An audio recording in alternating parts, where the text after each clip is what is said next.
Welcome to another edition of Answers Network. I'm your host, Alan Cardoza, and each week this show will address many ways of creating greater health, joy, and love for you and your loved ones. We will introduce you to top professionals and talented authors who are working to make this world a better place for all of us. Now, I'd really appreciate it if you could all do me a big favor. Please forward at least one of our shows to your social media group and to someone you know who can benefit from today's subject. This is one powerful way that we, together, can make a positive difference. Now, I want you all to know that I am grateful for all of you who take your time to listen to or watch this show, and especially those that send in questions, comments, and reviews, because this show exists for you. And without those things, we can't make the adjustments necessary to have you feel like you are getting everything that you need. So now, if you haven't gotten a copy of your it's a free copy of the Attitude of Gratitude Journal, please go to the website at answers.network and download a copy, give it 21 days, and comment on whatever platform you listen to us on, what focusing on gratitude has meant to you and your loved ones. Now, I have a quote, as many of you know. This one happens to be by our guest, and that is, if passion is what starts the engine, then purpose is what drives the vehicle. And I think that that fits perfectly with our topic today, which is also the title of our guest's new book, Pause, Breathe, Choose, Becoming the CEO of Your WellBeing. So our guest, Naz Beheshtii, is an executive wellness coach, speaker, Forbes contributor, and CEO and founder of Piranha, a company that provides corporate wellness solutions for improving employee engagement, well-being, company culture, and business outcomes. Her clients include Nike, JP Morgan Chase, Omega Institute, Columbia University, and Stanford University. Naz is also the co-founder of Rise to Shine, a nonprofit organization that is working to alleviate the suffering of young children in Haiti. So, joining us from New York City, Naz, welcome to Answers Network.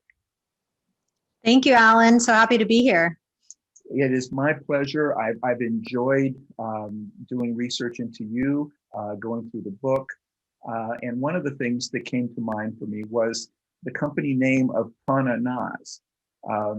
And I hope that I'm pronouncing it correctly, but what is Piranha and why is this important? You are definitely pronouncing it correctly. Prana is Sanskrit for life force, for breath and vital energy. And it's flowing through all of us all the time. And at times when we become stressed or overwhelmed or fatigued, our prana can get blocked. And when it's flowing freely and optimally, we're performing at the top of our game. So we want to keep that flowing energy and that breath flowing through us freely rather than letting it get blocked through, all the stresses that we may be experiencing. One of the things that I learned in doing my research is you have a very interesting story as to your own personal motivation or purpose that got you to write this book. Yeah, I started my career in Steve Jobs' office at Apple, very young, just straight out of college. And he was highly influential as my first mentor and boss. And he actually appeared in a very vivid dream a couple years after he had passed. And he had told me that I need to write this book in my dream. And it was a very, very vivid dream. So I took his prophetic words very seriously. And I began to write about how my first job working for him impacted my life and career and really led me to my life's passion and purpose. One of the things that I personally enjoyed with the book was the way in which you've broken this down. By breaking it down in parts and really going into people to kind of look at themselves before really trying to steer anybody in any direction, or at least that was my feeling of it. So share a little bit about maybe how you chose to do that And let's go right into as far as in part one, because you talk about, mastering mindfulness, and you really, I feel like I was being led to making sure that before I go any further, that I'm really focusing on being my authentic self. And I thought, what a great way to go into this journey. So share a little bit about how you got to that point. Well, once we're in tuned and tapped into our authentic self, then we're able to make aligned choices, and we're able to align our mind with our heart, because often we're not aligned or making aligned choices because we're living mostly in our mind and in our head, and we aren't focused or even in tune with our truest heart's desire and our authentic self, our true essence of who we are. And we just go through life on autopilot, or thinking we know what we need to do because we should do something. Maybe it's because our parents want us to be a certain way, or maybe we have our own preconceived notions of what we need to do, but it's not necessarily aligned with our true passion and purpose. So by starting with a mindfulness practice and being able to kind of quiet all the chatter and chaos of like external voices and even internal, like our inner critic, we're then able to then drop deeper into our true essence and self, and discover what it is that we truly, truly desire and want in our lives, so that we can have a more meaningful life. And that all stems from being more mindful and in tuned, self-aware with our truest desires. I'm glad you touched on should, because I believe it might have been one of the guests many years ago that was on the show, but they touched on the fact, they said one of the biggest problems that so many of us have is that we go through life shoulding on ourselves. Yes, exactly. There's a lot of shoulds. Yeah. Now, and you also go into a lot of different methods, that you have specific methods that you talk about. Share a little bit about the ACE method, and how can it help us kind of reframe the stress that we are experiencing in our lives, which now with the COVID and everything that's been going on, I think our stress levels have been ramped up so high that I thought that the ACE method was one of the things that jumped out at me as something that everybody needs now. Exactly.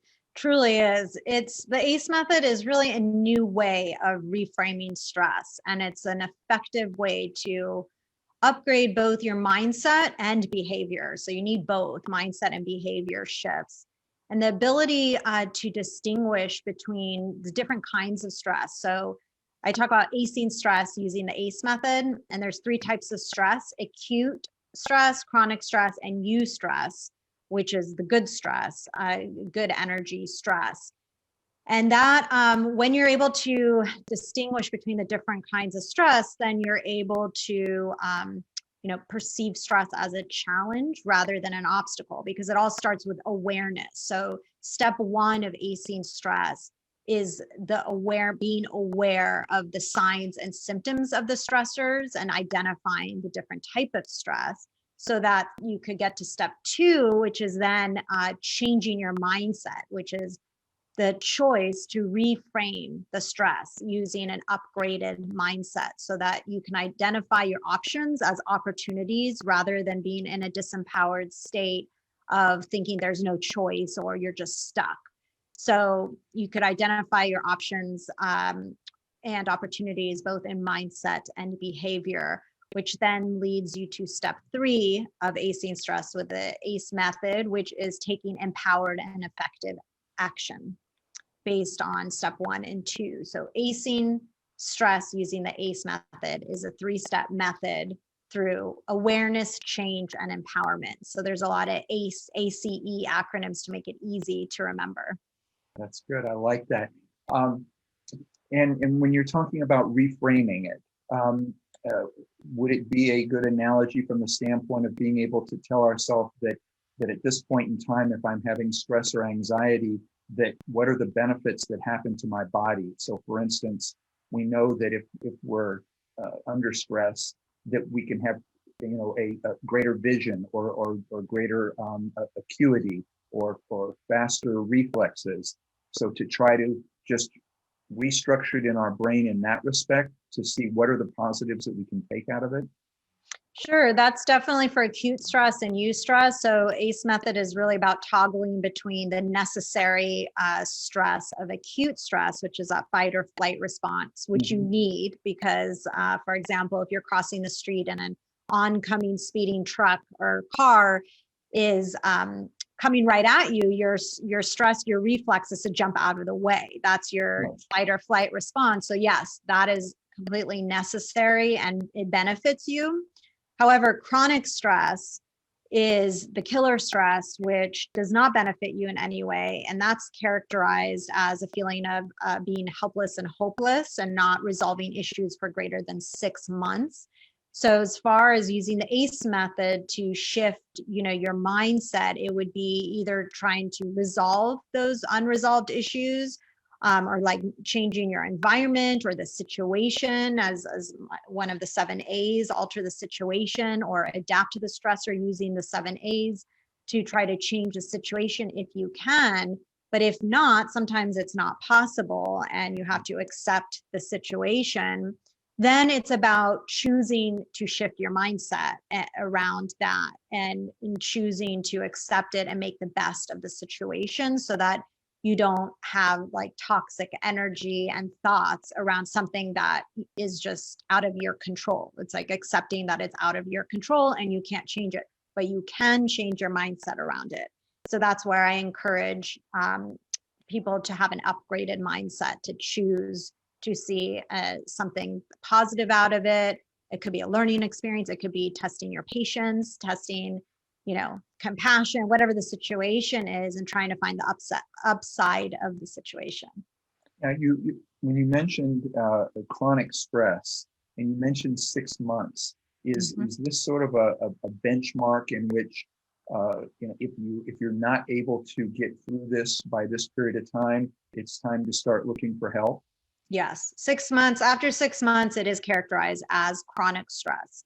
So at that point, if you're unable to resolve whatever you're facing at that time, it's really best to seek help. But hopefully you don't even get to 6 months, because why even, spend that much time of your life in chronic stress, because it really could lead to disease and so, take a toll on your body and your mind. So wanting to even avoid that long term is 6 months. Well, while we're talking about stress, we have a listener question that has come in. And again, I want to thank those that take the time to send these in either ahead of time because they're working during this show, or in some cases during the show. This one reads, my daughter's business, a health spa, has suffered tremendously during the COVID crisis. As a result, she has experienced tremendous stress over the financial losses under the continued lockdown. I wanted to give her a book to help support her and was hoping you might tell us how your book might help individuals going through similar circumstances. And this is from Mary in New Hampshire. Mary, thank you for your question. And I'm so sorry your daughter is going through this. It's such a tough time right now for so many people. And I'm so sorry you have to see your daughter going through this. My book, Pause, Breathe, Choose, can definitely help her in that it has over 80 proven tools, strategies, they're called business hacks and action steps that she can start implementing right away in terms of improving her total well-being. So this would be mental, physical, emotional, environmental, all areas of her well-being, so that she can build resilience and take care of herself and prioritize her self-care. Because this pandemic, there's so many things out of our control and so many unknowns and so much stress around it. But when we can take care of ourselves and have the tools and strategies and good habit formation around taking care of ourselves, we're able to, address all the outside stresses that are less, in our control when we can control our well-being. And the book can definitely help with that. And actually, while we're talking about this, I would assume that there's links that they can get the book through the website or through Amazon or most anywhere. Yeah, it's in all major bookstores, even independent bookstores, but you could also get it online at Amazon.com, at BarnesandNoble.com, Porchlight. It's on IndieBound. It's pretty much everywhere. So it's easily That's great. I accessible. just want to make sure people know that you can get it wherever it is that you get books. And Yes. also, if you want to get more information, about some of the other things that Naz has done, I'm going to give them your website as well. And so it's nazbeheshti.com. And for those of you that are driving, don't try to write this down or anything. We will have a correct spelling of it on our website. So you can go to the answers.network site and we will have all of Naz's information and how to get in touch. So now the book is also full, and what I found was, it just inspiring ideas and practices, and you call them business hacks. One of the ideas you suggest is to take a break every 90 minutes. Why is that particular number important? Well, research shows that working in 90-minute intervals promotes optimal productivity. And so doing so aligns us with a deeper rest activity cycle that is embedded within all of us. And it's also similar to our sleep, our REM cycle of sleep. So same as our sleep state and our wake state, that's what research shows promotes optimal productivity.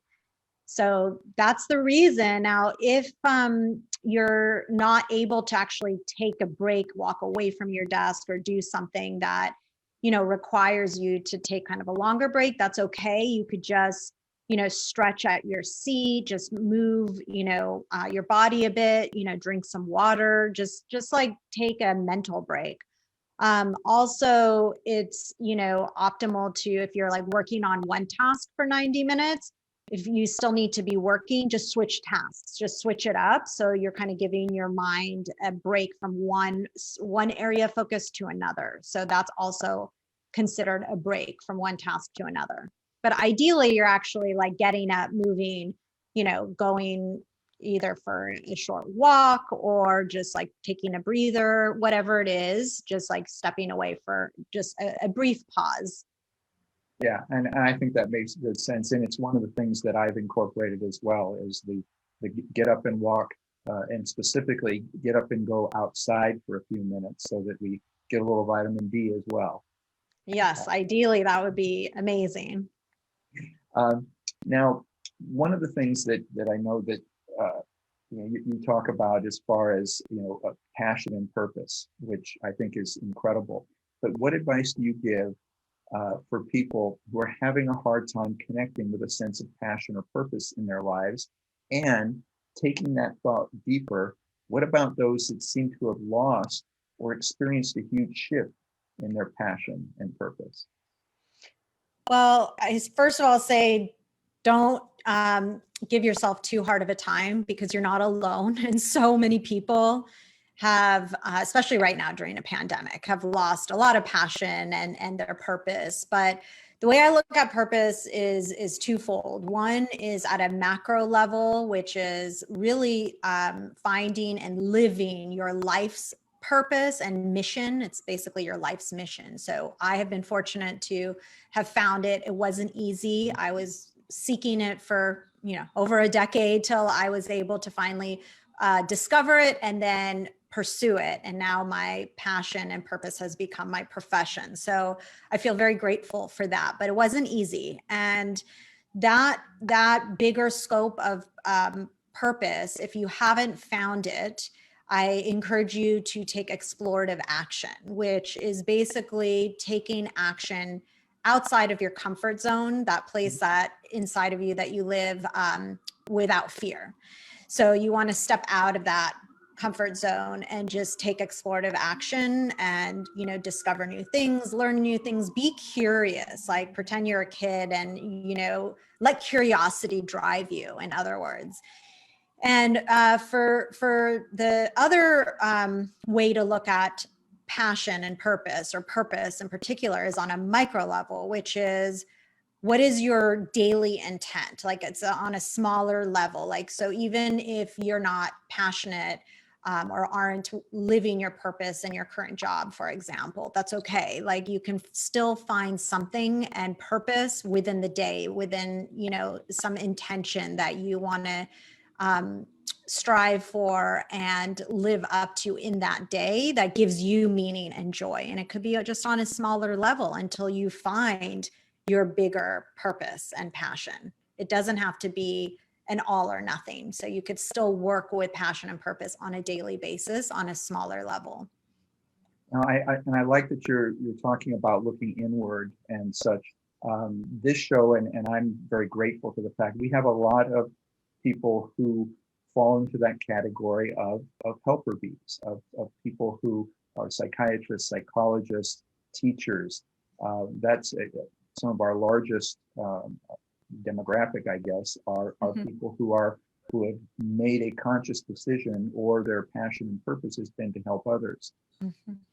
And with this pandemic, I'm getting more and more people that I'm talking to that are getting more discouraged. One is they're not able to do that, and I guess they've not been accustomed to looking inside to go, okay, well, what else should I be doing? Or on the other end of it, I think that many people have just gotten away from taking care of themselves. You know, they've been so focused on it that becomes their life, and now part of that's been taken away. So I love the fact that you're talking about, you know, first and foremost, look inside to find out what may still be there, or what can be there for your own personal passion and purpose. Absolutely. So we're going to take a break, but for everybody out there, if you know somebody, we're going to take a break. It'll be about a minute or so. I think this is a subject that most everybody knows somebody that could be benefiting from this too. So feel free to shoot out a quick message, a quick text, tell them how you're listening, bring them into the conversation, because this is one of those times in which most everybody can gain some benefit from what Naz is sharing with us. So we'll be right back. Stay with us. You're listening to Answers Network. Founded over 30 years ago to meet the needs of families in crisis, West Shield has continually focused on resolving issues that negatively impact families and businesses. Our signature therapeutic transportation service helps to ensure that adolescents in crisis are safely transported to specialized schools, programs, and treatment centers with unsurpassed experience and success. We are supported by our full-service licensed investigation agency that has legally, professionally, and compassionately located hundreds of runaways and teens. We are experienced and qualified to help, offering solutions which may include referrals to our international network of top professionals in the fields of educational consulting, psychology, psychiatry, and investigations. Simply put, West Shield Adolescent Services and West Shield Investigations are the best solutions when your family is facing a personal crisis. Call 1-800-899-8585, 24 hours a day, 7 days a week. That's 1-800-899-8585, or visit our website at westshield.com. Thank you. And we're back. With us is Naz Beheshtii, and we're talking about her book, Pause, Breathe, Choose. Become the CEO of Your WellBeing. Naz, one of the things that you talk about is that we all have sort of an inner coach, but also an inner critic. Share a little bit about the impact that they have on our lives. Yeah, so like two dogs inside of you competing for attention. There's the inner coach, the good dog, and the inner critic, which is the bad dog that's barking at you all day long. With that represents negativity and, you know, distress and possibly some limiting beliefs. And then the good dog represents positivity and eustress, the good stress, and a growth mindset. So it's really up to us to choose which dog we want to listen to, because the dog that you feed determines the life that you lead. So if you are feeding the good dog, you get to look through life through the lens of positivity and, you can view challenges as opportunities instead of threats. Because if you're looking through life through the bad dog's lens, then, everything is going to seem like a threat. You're going to be living in a state of distress. And so we really want to harness, the positive energy of the good dog and acute, stress and eustress to avoid the chronic stress of the bad dog yapping in our ear all day long. So we want to starve the bad dog and feed the good dog.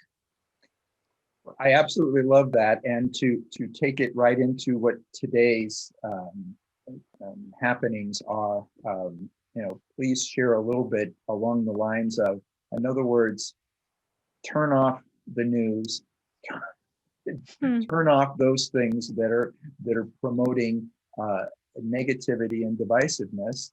And I've been saying this now for years, and it isn't just my show, but put on shows that are focusing on kindness, that are focusing on inclusiveness. It is out there, but unfortunately, it's not making as much noise as so much of the negativity. Now, do you find that all of this that's going on out there is keeping the negative dog barking on our head more so than the other? Absolutely.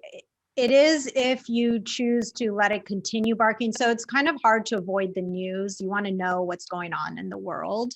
But it's about tuning in, learning about it, not just having it on always on the background, because it's just like a continuous cycle. Like once you hear the news or read the news, be done for the day. Like don't just let it keep going on like a movie reel, just like nonstop.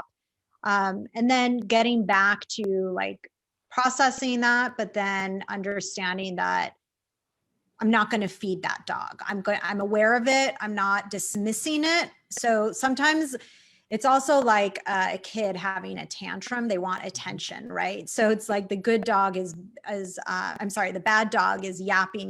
The news is like a negative news cycle, which is typical.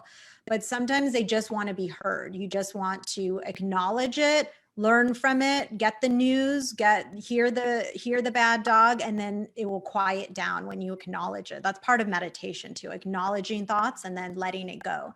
So as long as you can let it go and not harp on it and think about it too much, then you're able to maintain the good dog, the inner coach, rather than get stuck on the inner critic. Right. And in essence, what you're saying is that providing it too much attention is essentially feeding it. So don't continue to give it all of your attention. It reminded me actually of a kindergarten teacher that was of one of my sons, and I was the room dad in the class, and I was so impressed that she said, okay, I want everybody to come sit down in front. We're going to have reading time. Everybody sit down in front, cross your legs, and and I'm going to have Mr. Cardoza come over and he's going to read such and such a book or whatever. And, Billy and Johnny and some other, three of the boys are still playing in the background, and they're still playing with the toys. They don't want to give up playtime anymore. And rather than raising her voice or yelling at them, she started naming off each child that sat down in front. Well, look at how Sam has sat down in the front. I'm so grateful and thankful for this. And look at how Kathy has sat down in the front. She's crossed her legs and she's ready to go.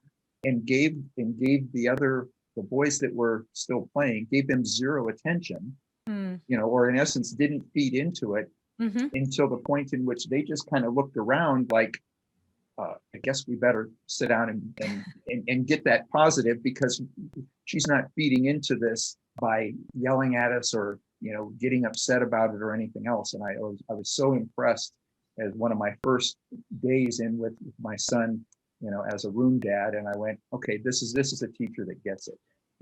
I love that story. Yeah, that's so great, because she could have used the other approach of yelling and focusing on the negative, but she actually focused on the positive and giving positive reinforcement and rewarding the good behaviors. So then they naturally wanted to also be a part of that. Like what they were doing wasn't working, So then they wanted attention, the way they're going to get attention is by having, practicing good behavior, because that's how the teacher was recognizing giving attention was to the good behavior. That's brilliant. I love it. Yeah, and when she recognized that if she does the opposite, eventually the other kids will start doing what those ones, because it seems like that's what gets you attention if you have kids at that age that want attention, which most of us do. Right, exactly. So, so in going into some of the other methods, now one of them is the MAP method. So, how can that help us really focus on living our own best lives?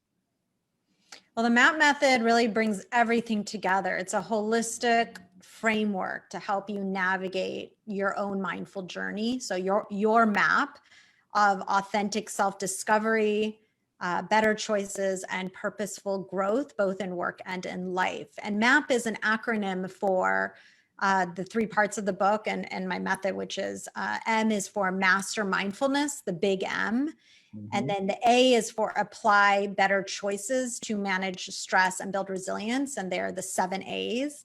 And then the P stands for promote yourself to the CEO of your well-being, and the 3 Ps. So the MAP method uses a metaphor of a map to actually chart that purposeful life.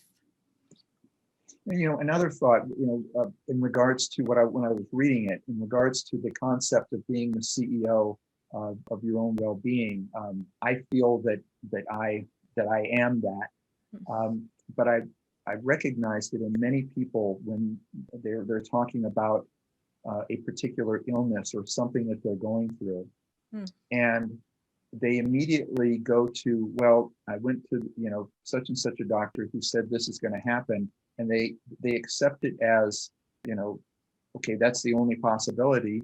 And so I'm going to take this drug, or they'll say, well, it's just age, so I accept the fact of this, and it frustrates me, and I'll say, I'm not breathing that in. Okay, you don't have to do that. You can help change this. Just because somebody says you need to take a particular pharmaceutical drug or you need to do this doesn't mean that there's not other things you can do. You can look at changing your diet. So the idea of getting people more involved, I think there's so many people that have gotten to the point to where they don't have to take an interest, much less a CEO position, on themselves. And so I love, which is one of the reasons why I love the title of the book too, because it's, we need to stop letting other people tell us that this is what's going to happen, because mentally they're going, okay, I guess it is. Right. And we know ourselves better than anyone. I mean, even though we're not a doctor per se, we may not be a doctor, like have the credentials of being a doctor, but we know our body and our mind better than the doctor does, right?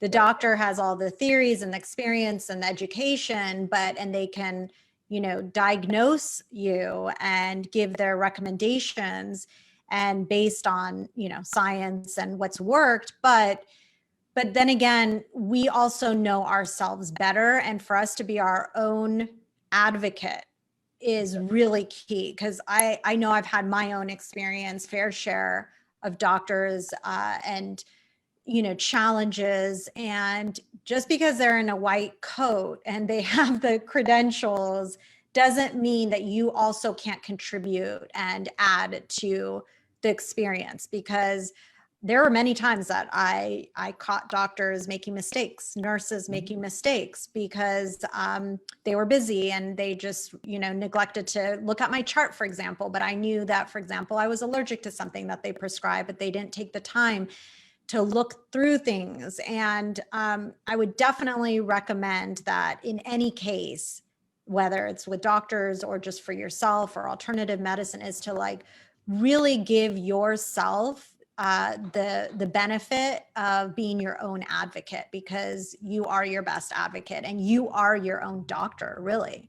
Yeah. So I strongly believe that, and trust yourself and trust your instincts when it comes to your body and your mind.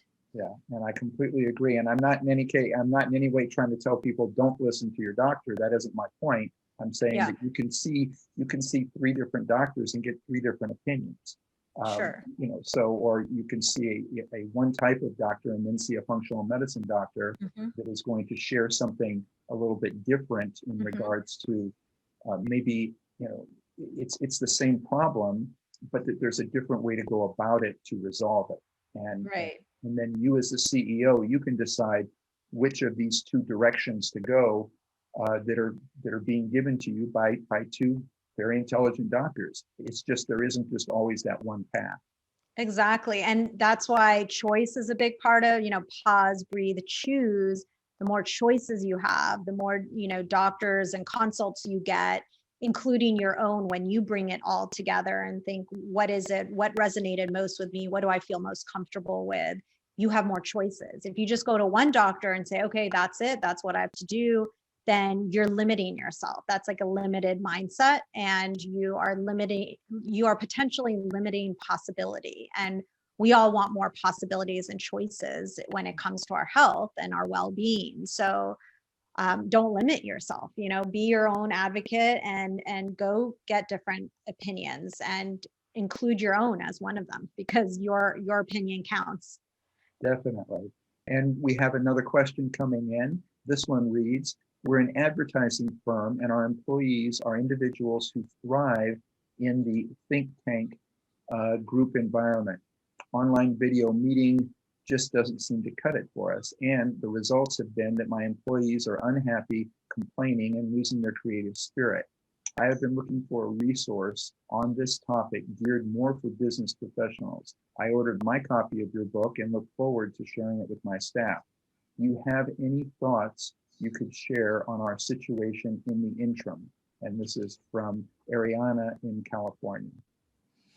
Thank you, Ariana, for your question. I get this a lot when I'm coaching my executive clients. So I do one-on-one executive coaching, and they're all also having challenges re-engaging their team. And a lot of people, their team members have lost that engagement and kind of creativity and passion for work. So a lot of times I recommend, and this has helped, is to have more virtual like gatherings, like virtual coffee dates or happy hours. I know people are zoomed out and they probably don't want to be in front of the screen much longer, but creating that connection and increasing company morale and team morale, like getting back to team building, is only works when you actually put the time in and show that you care and put time into like getting everyone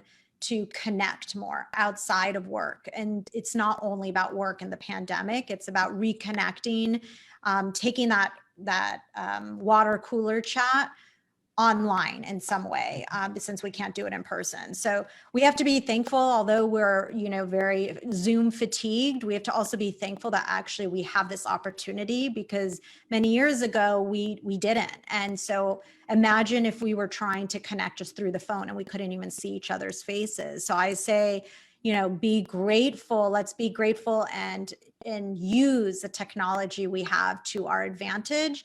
And it won't seem like Zoom fatigue if they're actually having fun and doing something that they really want to do. And that would be re-engaging with their team. And I have a ton of different activities you can do that would be fun, that are team building. And also another recommendation is to have spontaneous check-ins, one-on-one spontaneous check-ins. Mm-hmm. So instead of like, this would be equivalent to having an open door policy at work where people can just walk in and ask you, whatever they need, but having a spontaneous check-in via Zoom, like drop them a text or a Slack or however you communicate internally and say, do you have a few minutes to catch up, to chat? And just check in with them and ask them, how are you? Like, what's new and good with you? And it doesn't necessarily have to be about work. So re-engaging them to show that you care and that you're there to truly listen and support them, because people are not feeling supported in this very isolated environment. And the best thing you could do is to support them by listening to them and taking the time to show that you really care, and then re-engaging them with the team. And you mentioned that you have some tools and some games and such. Are these things that are on your website? No, that's when you hire me to work with me. Okay. No, but I can offer, I mean, there are, just some in terms of like, here's one. There's an app called Donut, for example, that you can use to pair up team members, and you could also be included in this and have weekly, monthly, quarterly connection with them, and have an icebreaker or some topic to promote some kind of conversation, but it would be something unrelated to work. And then, just rotate. So everybody gets their chance to meet with someone one-on-one, or you could do it as a group, but just making sure that communication using apps, or even just like picking a name out of a hat, but just like connecting people and having a conversation starter, that could be a recommendation. They can choose to use it or not. But just giving them, 15 to 30 minutes, whether it's weekly or bi-weekly, to connect with each other. That's great. So you can set them up to have donut time without the negative part of the sugar or anything. Yes, exactly. It's just an app like donuts and coffee, just to take a break and have some meaningful conversation and connection. I like it. So everybody out there, donuts and coffee, that's actually good for you. Without ingesting it. Yeah, exactly. Now you talk about how important it is to be able to pivot and let go. And I think this is actually one of my own issues. So I can use this one personally. So anybody else out there, listen up. But give us an example of what doing that looks like, to be able to pivot and let go. Because I know that I have that problem, and there's probably lots of other people as well. Right. Well, if you have a goal and something isn't working, you're not able to get to that goal, I always say first, don't change the goal, change your approach to that goal. So keep changing the approach until you achieve that goal. However, sometimes it's just not possible to achieve the goal in the way that you are attached to that specific outcome. So at that point, it might behoove you and the company to pivot, because maybe that goal wasn't the right goal. But I'm not one to give up. So I'm not saying that if it doesn't work, give up and, pivot. This is only after you've tried multiple approaches. So again, remember, don't change your goal, change your approach. But if you're still not reaching that goal, that would be a time to reevaluate what that goal is, and perhaps either change the goal, alter the goal a bit, and if you've tried that and it's still not working, then it could be time to let go and pivot. So how does that differ from disconnect to reconnect? Disconnect to reconnect is more about disconnecting from all electronic devices and things that, is preventing you from tapping into your authentic self. So sometimes you just need to get offline, go out to the park, or get re-engaged with nature, reconnect with nature, to then, so disengage, disconnect to reconnect with yourself. Good. Yeah, I think that's also huge, especially now.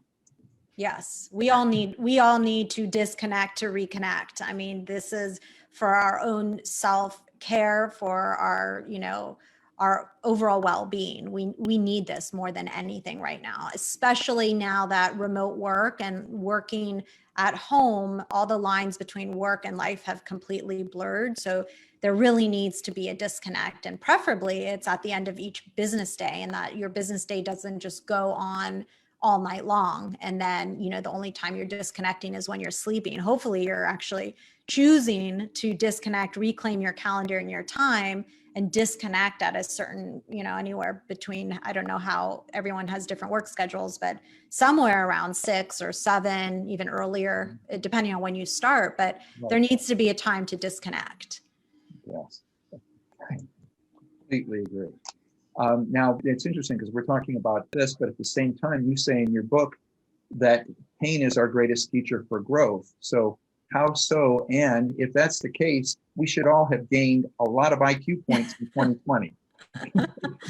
Absolutely. Well, we probably have, if we've chosen to listen to our inner coach and choose to look at challenges and, challenges, problems, all our stresses as opportunities for growth. So pain is on a big spectrum, right? And we all experience pain in different amounts, in different ways. It's very linear.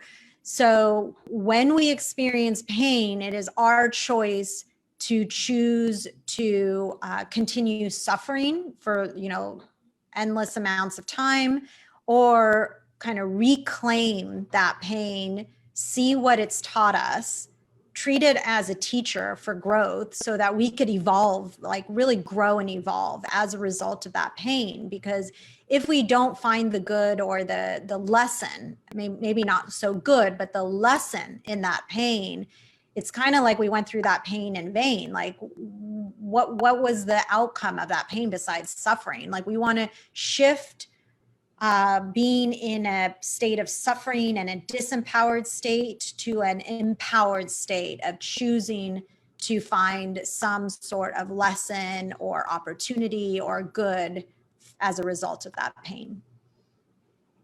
So, and unfortunately, we are just about out of time, but, what would you say is the main message? Is that if people were going to read the book, what's the main message you would like to see readers have as their takeaway from it? That you truly have the power and the choice to be the CEO of your well-being and truly take charge of all the areas of your life so that you can live your best life. All right. Well, I'm gonna hand you the magic wand, and so with this magic wand, you can make one change right now in people's psyche, in the world, whatever. What is the one thing that you would choose to do that you feel would make the biggest difference right now for all of us? That's a great question. I would choose to encourage everyone to commit to a mindfulness practice, specifically meditation, so that you can gain greater inner peace and clarity and creativity, energy, overall well-being. I find that meditation or a mindfulness practice, whatever that means to you, you could really benefit from it, both in mind, body, and spirit. And we really need greater peace at this time in our life. Definitely. And the beauty of that is that this is something that we can all do. It doesn't cost anything.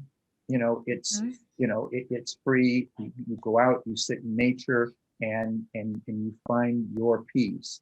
So thank you for that. I think that's excellent. I think it would help all of us. And thank you. Thank you for coming on the show. Thank you for putting the book out. And please stay in touch and keep doing what you're doing, because we need more people like you. Oh, thank you so much, Alan. It was a pleasure to be here. All right. And for everybody out there, please join us next Monday when we are joined by Darby Fox, the author of Rethinking Your Teenager, Shifting from Control to Conflict, and to Structure and Nurture to Raise Accountable Young People. And please visit our archives of past interviews at Answers Network. It's Answers.network. And you can also subscribe to the show through iTunes, iHeartRadio, Spotify, Stitcher, YouTube, Spreaker, SoundCloud, and many other popular podcast platforms. If you like what you hear, please leave a review. It'll help us reach more people, and it is greatly appreciated. And again, as I keep saying, if we can get more people to be watching and getting involved in positive, focused shows, that's how we're going to make a difference in everybody's lives. So for everybody out there, continue to be good human beings and be with us again next week on Answers Network.